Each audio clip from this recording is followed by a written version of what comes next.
চিরুনিতে সূরা ফাতিহা ৭ বার পাঠ করে ফু দিলে কি হয় জানলে আপনি অবাক হয়ে যাবেন।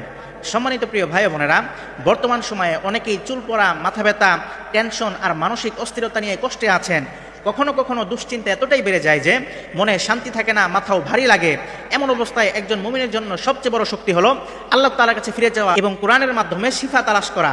এজন্য যাদের মাথা ব্যথা করে, মাথা ভারী হয়ে থাকে, মাথার চুল উঠে যাচ্ছে, আপনারা সূরা ফাতিহার একটি আমল করুন, ইনশাআল্লাহ আল্লাহ তাআলা সকল সমস্যার সমাধান করে দিবেন। আমলটি কিভাবে করবেন? অজু করে পবিত্র অবস্থায় বসে এরপর একটি পরিষ্কার চিরুনি হাতে নিয়ে 3 বার দুরূদ শরীফ পাঠ করবেন। দুরূদের মধ্যে সবচেয়ে বেস্ট দুরূদ হচ্ছে দুরূদে ইব্রাহিম, যেটা আমরা নামাজের মধ্যে পড়ি। এই দুরূদটি 3 বার পাঠ করবেন।